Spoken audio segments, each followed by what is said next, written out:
নমস্কার সবাইকে, কেমন আছো তোমরা সবাই? আশা করছি সকলেই খুব ভালো আছো আর আমিও বেশ ভালো আছি। আমি সুমি, আমি আবারও একটি নতুন ব্লগ নিয়ে চলে এসেছি তোমাদের সকলের কাছে। আশা করছি প্রতিদিনের মতোই আজকের ব্লগটিও তোমাদের খুব ভালো লাগবে। তো সকাল দেখো, এখন আমি চলে এসেছি 7টা বাজে, সকালে ছাদে চলে এসেছি। তো যাই হোক, প্রথমে কিছু গাঁদা গাছগুলো কেটে ডগা কেটে এখানে মাটির মধ্যে পুঁতে দিলাম। আসলে সামনেই আসছে শীতকাল, তো শীতকালে আমার বাগানে প্রচুর পরিমাণে গাঁদা ফুল ফোটে। তো এবছরও সেই অনুপাতে দেখো এখন থেকেই আমি গাঁদার চারাগুলো রোপণ করতে শুরু করে দিয়েছি।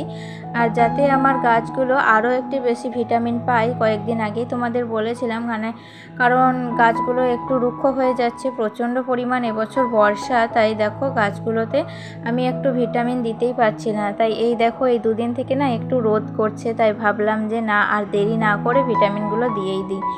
তো আজকে হচ্ছে শুক্রবার আর এখন বাজে সকাল 8টার মতো। তো এখন থেকে তোমাদের সাথে নিয়ে আমার এই সুন্দর ব্লগটি শুরু করছি। আশা করছি দেখো তোমাদের খুব ভালো লাগবে।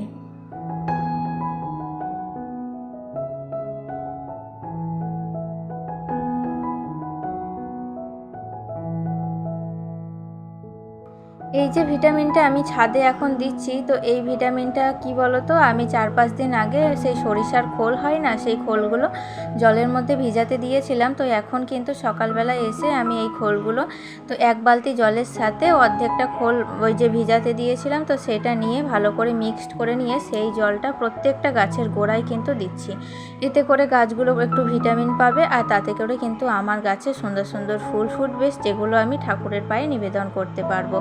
এই আর কি আমার একটু ছোট্ট প্রচেষ্টা। আসলে সংসারের চাপে এতটাই ব্যস্ত হয়ে পড়েছে এই কদিন থেকে, গাছগুলোর দিকে একটু যত্ন নিতেই পারছিলাম না। তাই ভাবলাম না, সব কিছু বাদ দিয়ে আগে গাছগুলোকে একটু যত্ন নিয়ে নিই, তারপরে সংসারের প্রতিদিনের কাজে আবার নতুন করে লেগে পড়বো আর কি।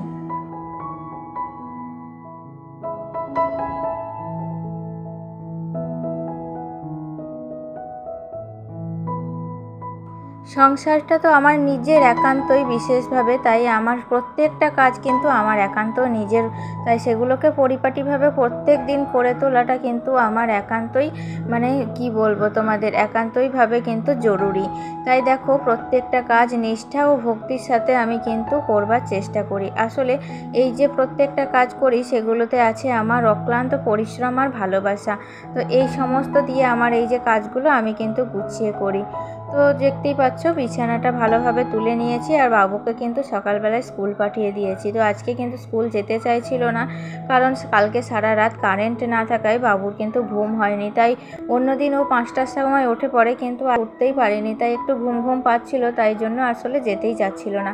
কিন্তু আমি দেখলাম সামনেই পুজো আসছে, বেশ কয়েকটা দিন স্কুল কামাইও হয়ে গিয়েছে, আবার কিছু দিন হয়তো কামাই হতেও পারে, তাই ভাবলাম বেকার বেকার স্কুলটা কামাই না করাই ভালো। তাই ওকে জোর করেই এক প্রকার স্কুলে পাঠিয়ে দিয়েছি। আর তারপরেই কিন্তু আমি টুকটাক করে বাসি কাজগুলো ছেড়ে নিয়েছি। আর বাসি কাজগুলো করার পর দেখলে ছাদে কিন্তু আমি গাছগুলোর প্রতি একটু যত্ন নিয়ে আবার নিচে চলে এসেছি। তো নিচে এই যে আমার বেডরুমটা একটু ভালোভাবে পরিষ্কার করছি।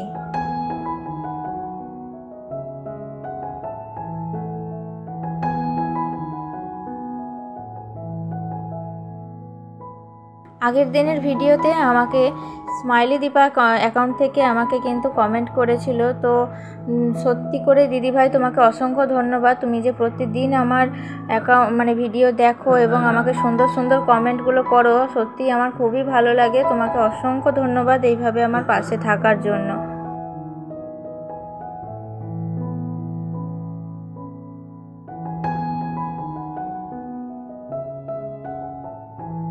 তো যাই হোক, দেখো এখন কিন্তু আমার বেডরুমটা প্রায় ক্লিনিং করা কমপ্লিট হয়ে গিয়েছে। আর এই যে এখানে দেখতে পাচ্ছ, এটা হচ্ছে আমার বাবুর বইপত্র আর কি, মানে ওর যা যাবতীয় জিনিসপত্র সেগুলো সব কিছুই এখানে গুছিয়ে রাখি। তো কয়েকদিন ধরেই কিন্তু এই জায়গাটা খুব এলোমেলো হয়ে আছে। তো মানে বাবার বাড়ি থেকে এসেই দেখেছি এলোমেলো হয়েছিল, আসলে বইগুলো নিচ্ছে পরপর আর এখানে রেখে দিচ্ছে। তো জায়গাটা আর সময় করে উঠতে পারছিলাম না যে কি করে গোছাবো। তো যাই হোক, দেখলাম যে না, আর দেরি করে ফেলে রেখে লাভ নেই, তো এটা যদি ফেলে রাখি তো এমনিই হয়ে পড়ে থাকবে। তাই কিন্তু আমি ভালো করে গুছিয়ে পরিষ্কার করে নিয়েছি।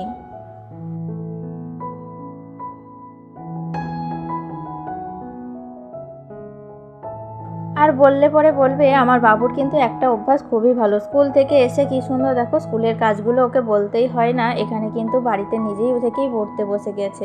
তো কিন্তু ওকে এইভাবে পড়তে বসতে দেখলে ওর কিন্তু এগিয়ে যাওয়ার পথে, ভবিষ্যতের পথে যাতে আরও এগিয়ে যেতে পারে এইভাবেই যাতে কামনা করি।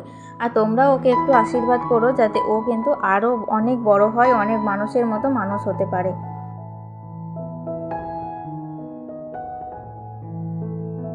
আর আজকে দুপুরে রান্না করেছিলাম তো দেখতে পেলে একটা কুমড়োর তরকারি দিয়ে ঘ্যাট করেছি, আর এদিকে দিয়েছি চুনো মাছের টক। তো তেঁতুল দিয়ে টকটা করেছে ও, তো মানে এত ভালো লাগে আমার এই চুনো মাছের টক খেতে, তো মানে যখনই আসে তখনই কিন্তু কিনে নিই।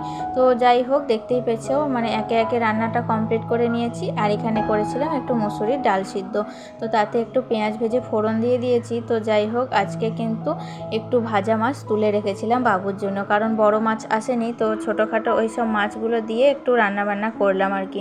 তো রান্নাবান্নার পর যে সমস্ত কাজ থাকে সেগুলো করে তারপর দুপুরে বাবুকে ভাত খাইয়ে দিয়েছিলাম, তারপরে আমরা মা ছেলেই একটু শুয়েছিলাম। আজকে বিকেলে টিউশনি ছিল না, তাই দুপুরে একটু ঘুম থেকে ওঠার পর ছাদ থেকে সমস্ত জামা কাপড়গুলো তুলে নিয়ে এসেছি। আর এই যে দেখতে পাচ্ছ এখন আমি সেগুলো একটা একটা করে ভাঁজ করছি। তো আর বাবু কিন্তু আমার পাশেই ছিল, এখানে খেলাধুলা করছিল, মানে বেশ খানিকক্ষণ আমার বাবুর সময় কেটে যায় আমার সাথে, আর তা নয়তো কিন্তু বাবার সাথে, ওর বাবার সাথে আর কি।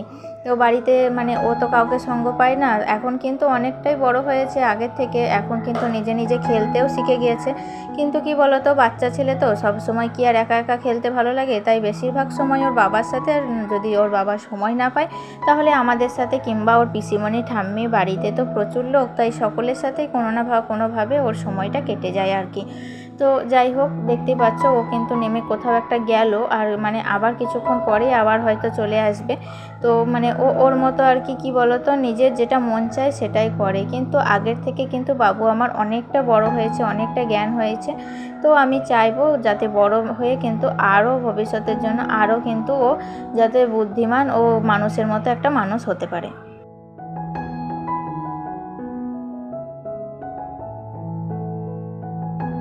আর আজকে খুব সুন্দর কিন্তু রোদ করেছিল, তো রোদে মানে জামা কাপড়গুলো এত সুন্দরভাবে শুকিয়ে গিয়েছে, দেখবে প্রত্যেকটা জামা কাপড় যখন সুন্দরভাবে শুকিয়ে যায় না তখন কিন্তু সেগুলো ভাঁজ করতেও বেশ ভালো লাগে, আর গোছাতেও কিন্তু খুব ভালো লাগে, কেমন একটা খড়খড়ে ভাব হয়ে যায় আর কি। তো যাই হোক প্রত্যেকটা জামা কাপড় দেখো আলনার মধ্যে সুন্দর করে গুছিয়ে নিলাম। তো এইভাবে জামা কাপড়গুলো গুছিয়ে রাখলে ঘরটাও কিন্তু দেখতে ভালো লাগে, এমনকি জামা কাপড়গুলো কিন্তু খুব সহজে পাওয়া যায়। আসলে আমাদের কি বলবো এতগুলো লোকের এত পরিমাণে জামা হয়ে গিয়েছে যে আমরা একটা আলনাতে কিন্তু আটছে না। তাই দেখো পাশে কিন্তু আরেকটা আলনা আছে, তো সেখানে কিন্তু আলাদা করে করে শুধু শাড়ি আর ধুতিগুলো আর দিদির অফিসের যে শাড়িগুলো হয় তো সেগুলো কিন্তু এখানে এক্সট্রা করে গুছিয়ে রেখে দিচ্ছি। আর এই যে দেখতে পাচ্ছ কয়েকটা শতরাঞ্জি ছিল, তো এখানে কম্বলগুলো নিচের থাকে ভালো করে ভাঁজ ভাঁজ করে রেখে দিচ্ছি। আসলে যে জায়গার অনুপাতে মানে জিনিস এত পরিমাণে হয়ে গিয়েছে, কোন জিনিসটা কোনখানে কিভাবে গুছিয়ে রাখবো সেটাই কিন্তু ভাববার বিষয়। তো ঠিক মতো যদি গুছিয়ে না রাখা যায় তাহলে দেখবে ঘরটা কিন্তু অনেকটাই নোংরা হয় আর দেখতেও ভালো লাগে না। আবার গুছিয়ে পরিপাটি করে রাখলে কিন্তু সেই ঘরটা কিন্তু সুন্দর লাগে দেখতে। তো যাই হোক এটা নিজস্ব একটা বুদ্ধির একটা পরিচয়, মানে যে কে কীভাবে গোছাবে তো সেটা তার কাছে, তাই না? তো যাই হোক দেখতেই পাচ্ছ আমার কিন্তু জামা কাপড়গুলো গোছাতে বেশ খানিকক্ষণ সময় লেগে গিয়েছিল, আর তারপরে কিন্তু বিছানাটা একটু ঝেড়ে চাদরটাকে একটু টান টান করে দিলাম আর কি। তো এখন কিন্তু ঘরগুলো প্রায় পরিষ্কার করা কমপ্লিট হয়ে গিয়েছে। আর এই যে বিছানার বেড কভারগুলো দেখছো, এই বিছানার বেড কভার একটা আর একটা যেটা পাতি আমি নীল রঙের কালার, তো এই বিছানার বেড কভার দুটো একসাথে কিনেছিলাম, আর রং দুটো এত সুন্দর এখনও পর্যন্ত কিন্তু রঙগুলো চটে না, এত সুন্দর কালার কম্বিনেশন। তো যাই হোক দেখতেই পাচ্ছ পুরো রুমটা কিন্তু ক্লিনিং হয়ে গিয়েছে, এখন কিন্তু দেখতে বেশ ফ্রেশ লাগছে। তো চলো বন্ধুরা আর দেরি না করে এখান থেকেই আজকে বিদায় জানাচ্ছি, ভালো লাগলে কমেন্ট করো, টাটা।